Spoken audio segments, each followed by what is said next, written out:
आमच्या शिक्षण विभागातील विस्तार अधिकारी कर्नाटकचे सगळे साहेब, माझे सहकारी केंद्रप्रमुख श्री गायकवाड सर, गावातील सरपंच, उपसरपंच, शाळा व्यवस्थापन समिती अध्यक्ष, सदस्य, महिला भगिनी आणि सोने सरांचे पाहुणे, आज या शाळेमध्ये कृतज्ञता सोहळा ठेवलेला आहे. कृतज्ञता व्यक्त करण्यासाठी या ठिकाणी या शाळेच्या शेजारील जे काही शिक्षक आहेत, जाधव सर आहेत, शिंदे सर आहेत, शेलार सर आहेत, सोने सर आहेत आणि मॅडम आहे, या सर्वांचा या ठिकाणी मिलाप निलंबर सर यांनी. आता यांना आपल्याला निरोप द्यायचा. निरोप देताना गैरवरल्यासारखं होतं. प्रत्येकाला आपल्याकडून माणूस जाणार आहे, सगळ्याला होत असेल गैरवरल्यासारखं, पण मला होत नाही, कारण माझ्याच केंद्रात.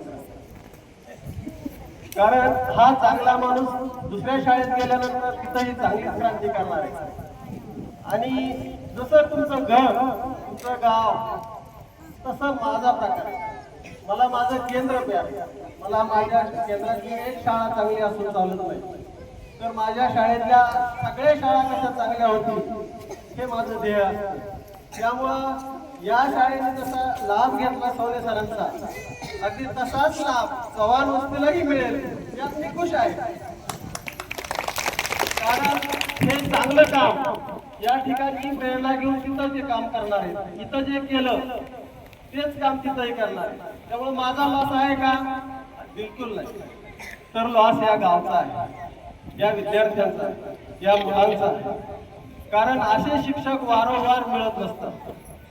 सगळेच लोक काम करतात. मीही काम केलेलं आहे, मीही शिक्षक होतो. परंतु ज्याला जास्त एफर्ट देण्याची सवय किंवा आपण वेळेपेक्षा जास्त काम करू तोच सक्सेस होऊ शकतो. सर्वजण सक्सेस होत नाही. यापूर्वीही शिक्षक झाले, त्यांनीही शिकवलं, वाईट शिकवलेलं नाही, चांगलं शिकवलेलं नाही. परंतु तेही पेक्षा इथं आता बदल का झाला, यापूर्वी का नव्हता झाला, इतका गावगाव या बांधखडकचा का नाही झाला, तर या शाळेचा शिक्षक काढले. आणि मग आता इनामदार सरांनी सांगितलं की सौरभ सरांच्या नंतर मी आलो. माणूस चांगला आहे म्हणून चांगल्या माणूस आला. माणूस चांगला असला की शाळा टाळली जाते. त्याचं उत्तम उदाहरण माझ्याकडे रायगाव राजुरी केंद्र आहे आणि त्यामध्ये गोडेगाव शाळा. अख्ख्या जिल्ह्यातून माणूस नाही आला, तालुक्यातून तर सोडाच, जिल्ह्यातून माणूस नाही आला का तर त्या गावची ख्याती तशी. दोन्ही बाजूच्या तक्रार, इकडल्याने एकदा तक्रार केली की तिकडल्याने एकदा तक्रार. गावचं पार्टिशन. परंतु ते कुणाभोवती फिरतात? शिक्षकाभोवती. शिक्षक राजकारण करत नाही, त्याला राजकारणाशी घेणं नाही देणं नाही. त्याचं घेणं देणं विद्यार्थी आणि स्वतःची शाळा घरदार हेच घेणं देणं. त्यामुळे राजकारणात पडत नाही. गावाचा विकास करायची भूमिका म्हणलं तर ते करतील, परंतु राजकारणात त्यांना घेणं नाही देणं नाही. कोणत्या पक्षाचा आला, कोणत्या पार्टीचा आला, अजिबात नाही. अगदी तशाच पद्धतीने निरपेक्षपणे सवने सरांनी कामकाज केलं. इतका प्रेमळ माणूस, नम्र माणूस. तुम्ही आता 7 पासून पाहत असताल, परंतु मी शिवूर केंद्रात असल्यापासून त्यांना पाहतो. मी पदवीधर म्हणून शिवूरला असताना ते बाळगावाला होते, दोन्हीला असायचे. त्यांना कुठल्याही शाळेत जा म्हणलं तर डेप्युटेशनला जायचे, तिथं मार्गदर्शन करत, कोणत्याही कामाला कधी नकार दिला. असा हा शांत, संयमी आणि निरपेक्ष मनाने काम करणारा हा शिक्षक आज या शाळेतून जातो. 9 तारखेला त्यांची बदली झाली, तिथं हजर झाले. वेळेअभावी इनामदार सरांनी आज कार्यक्रमाचं नियोजन केलं आणि या पद्धतीचे सवने सर आहेत. अगदी साजेसे त्याच पद्धतीचे बाकीचे माझे साहेब आहेत, माझ्याच केंद्रातले जाधव सर आहेत, शिंदे सर आहेत, अगदी चांगले कामकाज केले. परंतु त्या कामकाजाची दखल गाववाल्यांनी नाही घेतली, इथल्या गाववाल्यांनी घेतली, इथल्या सरांनी. हा जर सरकार जनतेचा झाला असता तर आधी त्यांची कॉलर टाईट झाली असती. म्हणून सगळं श्रेय हे या गावातील लोकांना. जर तुम्ही शिक्षकांना उचलून नाही धरलं, तुम्ही सहकार्य नाही केलं, तर त्यांची वेळ येणार 10 ते 5 शिकवणार आणि जाणार. कारण तुम्हाला रिस्पॉन्स कसा मिळतो, गिव्ह अँड टेक. तुम्ही रिस्पेक्ट दिला तर तुम्हाला रिस्पेक्ट मिळेल, तुम्ही रिस्पेक्ट दिला नाही तर तुम्हाला रिस्पेक्ट मिळणार नाही. त्यामुळं त्यांच्याकडं जर प्रेरणा निर्माण करायची असेल तर ती गावाच्या हातात आहे. आणि सगळ्यात आपण जे कामकाज करतो ते आपल्या मुलाबाळासाठीच करत असतो. आणि मग मुलाबाळाचाच जर विकास करणारे गुरु शाळेत आहेत, त्यांच्याकडून अपेक्षा ठेवून त्यांना सहकार्य करून जर त्यांचा नाही विकास केला तर नुसतं लाखांनी पैसे साठवले, इस्टेट घेतली, शेती घेतली, घरदार केलं, पोरांना संस्कार चांगले, काय करायचं हो तुमच्या पैशाचं? नदीचं पाणी पुरत नाही तर तुम्ही साठवलेले पैसे किती पुरणार आहेत? जन्मभर जाणार आहेत ते संस्कार. आणि संस्कार हे आई वडिलांनंतर शिक्षकच चांगले करू शकतात. कोणत्या शिक्षकांनी शिवाय द्यायचं शिकवलंय असं तुम्हाला आठवतं का? कोणताही शिक्षक असं शिकवणारच नाही. त्यांच्या नावात तोंडात शिवी हा शब्द येणार नाही.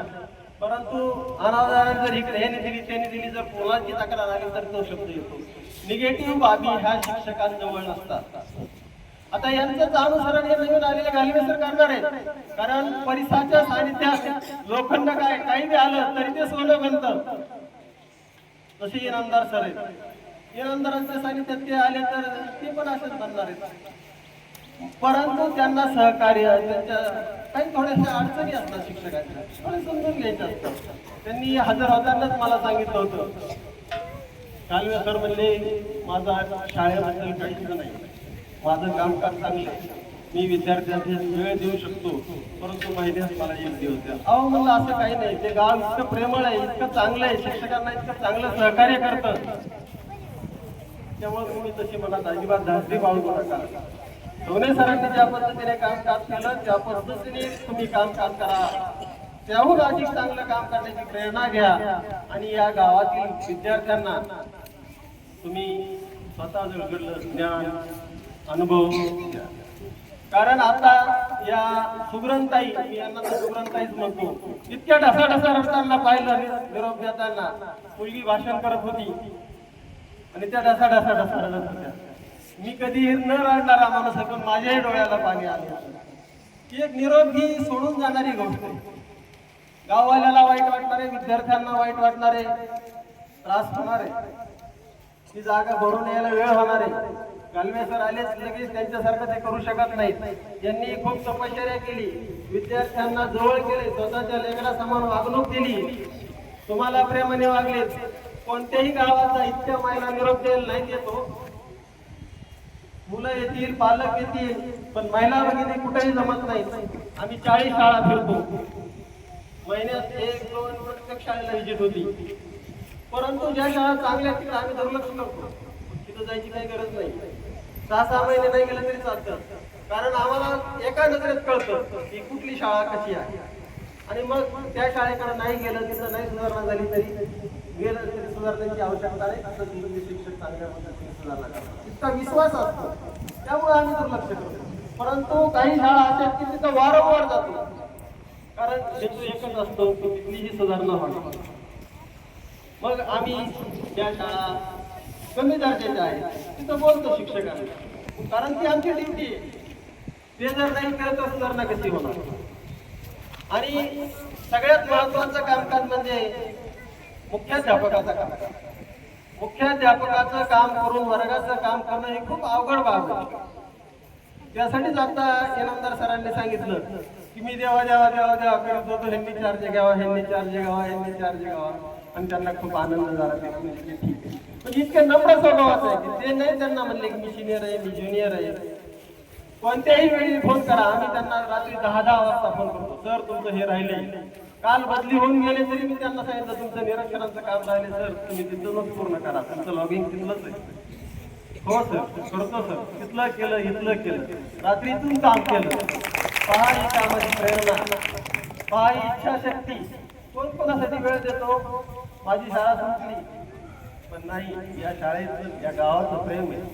तिथलं काम असूनही त्यांनी तिथं जाऊन त्या शाळेचं काम केलं. तिथल्या शाळेचा मुख्याध्यापक दुसरीकडे गेला नव्हतो, तिथं जाऊन नवीन झाले. परंतु त्यांची करण्याची कॅपॅसिटी बघा. मला म्हणले संध्याकाळपर्यंत दोन्ही काम जवळजवळ 9-7-16 निरीक्षण यांनी रात्रीतून नोंदवून घेतले आणि कामकाज पूर्ण केलं. म्हणजे मुख्याध्यापक इतका टेन्शन मध्ये तुम्हाला सांगतो सतत डोक्यात आहे. आणि ती जबाबदारी मला वाटतं आता यानंतर सरांकडे आली.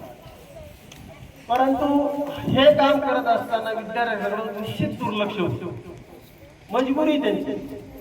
आम्ही सांगतो आमचा कागद द्या, आमची माहिती द्या, त्यांना ती द्यावी. नाही दिले तर दुसरा फोन, तिसरा फोन, कारण आम्हाला वरून फोन असतात ना. पण अशा प्रकारचं कामकाज हे मुख्याध्यापक त्रास होत असतं आणि ते करून वर्गाचं काम. तरीही आम्ही विद्यार्थी चांगले आहेत तिथल्या प्रशासकीय बाजूकडे थोडं दुर्लक्ष करतो. कानाडोळा तिथं काही नाही, थोडंसं ऍडजस्ट करू आपण तिथल्या किंवा कारण त्यांना दर्जा चांगला. पहा ना, या 2 शिक्षकांनी बांधखड गावासाठी अख्ख्या तालुक्यातून 5वीला 1 नंबर येणं, विद्यार्थ्याची इस्रो मध्ये निवड होणं कुणाचं श्रेय नाही. त्या आईवडिलाचं नाही ना, त्या विद्यार्थ्याचं नाही, हे सगळं श्रेय या 2 शिक्षकांचं.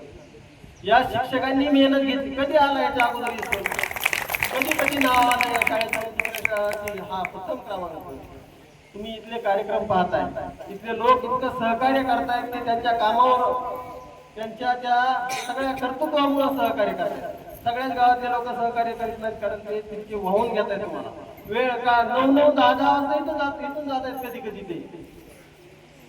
मग इतकंच जर त्यांनी कष्ट घेतला असेल तर ते सोडून जाताना त्यांना निश्चितच वाईट वाटणार आहे, खरंय.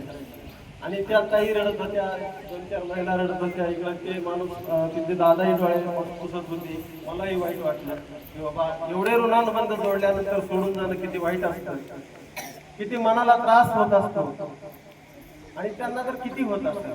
इतक्या नम्र स्वभावाचा सवने सर आहे विकास सवने की यांना मापच नाही. आणि यांच्याबद्दल बोलायला गेले की बोलायचं थांबल्यावर वाटतं, कारण आता इथून जाणार आहेत. काल मी त्यांचं स्टेटस पाहिलं इनामदार सरांचं. त्या स्टेटस मध्ये मुलांच्या प्रतिक्रिया, का रे रडतो तू? जाणार आहेत ते आता. पोरग रडतंय, खरोखर रडतंय. लहान मुलांना नाटक आणि ड्रामा हे असं बिलकुल नाही. ओरिजिनल स्टेटस होतं ते.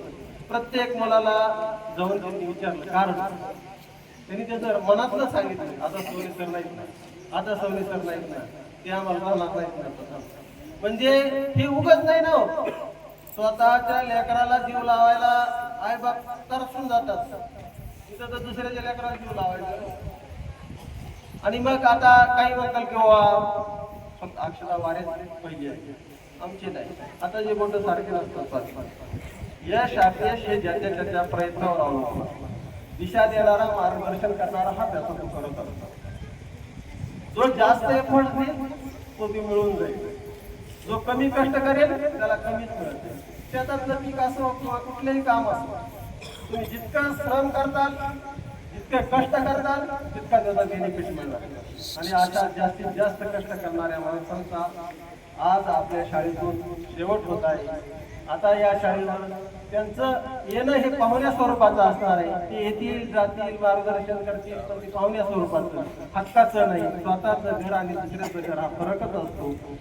कारण तिथून परत गेल्यावर आता ती माझी शाळा आहे ही भावना हळूहळू बनते. ज्या शाळेत जातील तिथे होतील, तिथेही अशाच प्रकारचं कामकाज करतील. त्यांच्या भावी आयुष्यासाठी माझ्याकडून खूप खूप शुभेच्छा. त्यांचं आयुष्य सुखा समाधानाचं, आनंदाचं जावो. आणि माझ्या केंद्रातील जाधव सर, शिंदे सर, त्याला सर, सोने सर या सर्वांना शुभेच्छा देतो. तुमचं भावी आयुष्य सुखा समाधानाचं जावो आणि तुमच्या कार्याची पुढील वाटचाल ही चांगल्या पद्धतीची हो, या बांधखडक सारखीच हो. इनामदार सरांची प्रेरणा घ्या आणि तुम्ही असं जिथं जाताल तिथं काम करा. एवढं बोलून मी माझं मनोगत संपवतो. धन्यवाद.